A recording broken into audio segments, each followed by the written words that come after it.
안녕하십니까. 친환경 섭 만들기 발표를 맡은 e서퍼팀의 임효진입니다. 우선 해양 스포츠에 관한 기본 배경과 왜 친환경적으로 패들보드를 제작해야 하는지를 설명한 후 저희가 어떻게 패들보드를 제작하고 실험하고 시승했는지를 말씀드리겠습니다. 첫 번째로 해양 스포츠에 대해 설명하고 패들보드 제작 배경을 알려드리겠습니다.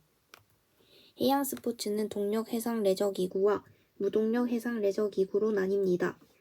동력 해상 레저 기구는 말 그대로 동력을 사용한 해상에서 진행되는 스포츠를 의미합니다.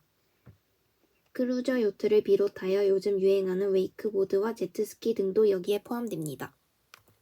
반면 무동력 해양 레저 기구는 동력을 사용하지 않습니다. 보통 노를 사용하고 패들보드도 무동력 해양 레저 기구에 포함됩니다. 패들보드를 제작하게 된 배경에는 여러 가지 이유가 있습니다. 우선 한국은 해양 레저를 즐기기에 좋은 환경을 가지고 있습니다. 그리고 세계관광기구는 해양 레저 분야를 성장 잠재력이 높은 분야로 선정하였고 좌측의 동아경제 그래프를 보면 해양 레저 장비의 시장 규모는 해가 지날수록 증가하고 있는 것을 볼 수 있습니다. 이러한 이유로 패들보드를 제작하기로 했습니다. 다음으로 패들보드의 정의, 원리, 실습 자세 등 이론적인 부분에 대해 살펴보겠습니다. SUP 섭은 스탠드업 패들보드의 약자이고 패들보드와 섭은 동의어입니다. 패들보드를 체험할 때는 패들과 보드가 필요합니다. 그리고 보드에는 보드를 잃어버리지 않도록 도와주는 안전장비인 리쉬가 포함되어 있습니다. 패들보드는 다음과 같은 4가지 장점이 있습니다. 다른 해양 스포츠에 비해 타기 쉽고 안전하고 다양하게 활용할 수 있습니다. 패들보드를 타는 방법을 4단계로 나누어 말씀드리겠습니다. 1단계로 패들보드에서 일어서는 방법입니다. 2단계로 페달을 잡는 방법입니다. 페달 밑부분의 방향이 바깥쪽을 향하도록 해야 합니다. 3단계는 패들보드 위에서 균형을 잡는 것입니다. 발의 너비와 허리, 어깨, 머리 그리고 시선에 신경을 써야 합니다. 3단계에서 말씀드린 패들 위에서 균형 잡는 것에 익숙해지면 마지막 단계로 전진, 후진, 회전 등 방향 전환 등을 배웁니다. 앞에서 패들보드에 대한 이론적 지식을 알아보았습니다. 이제 이 패들보드를 왜 친환경으로 제작해야 하는지를 말씀드리겠습니다. 일반적인 패들보드는 PVC 재료로 제작합니다.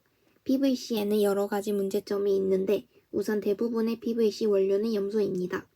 염소는 소각 시 염화수소가스를 발생시키고 염화수소가스가 물에 용해되면 염산이 됩니다. 또한 PVC를 성형하기 위해 사용되는 가소제를 장기간 노출시키면 환경 호르몬이 발생합니다. 생산, 사용, 폐기까지 전체적으로 문제가 있는 것이 PVC 재료이기에 패들보드를 친환경적으로 제작해보고자 했습니다. 친환경으로 제작하기 위해 패들보드를 체험하고 물리 이론 수업을 들었습니다. 그리고 그 외에 스케치업 사용 교육, 공방 실습 등도 병행했습니다. 다음으로 패들보드 설계입니다. 스케치업으로 3D 모델링 했습니다. 모델링을 끝내고 커팅기로 절단해 패들보드 키트를 얻었습니다. 전체적인 제작 과정을 보여드리겠습니다.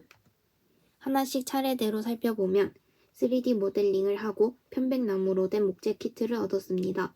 그리고 조립하고 접착제로 고정시켰습니다.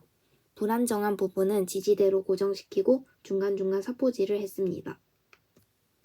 패들보드의 윗면, 아랫면 모두 동일한 과정을 수행했고 곡선 모양으로 대패질을 했습니다.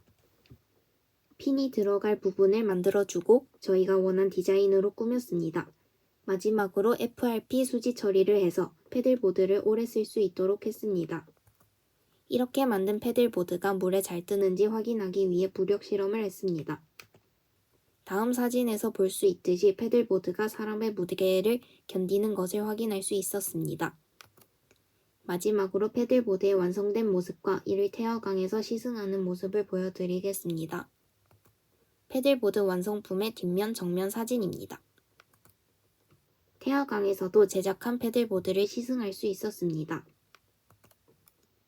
이상으로 친환경 섭 만들기에 대한 발표를 마치겠습니다. 저희는 e서퍼팀이었습니다. 감사합니다.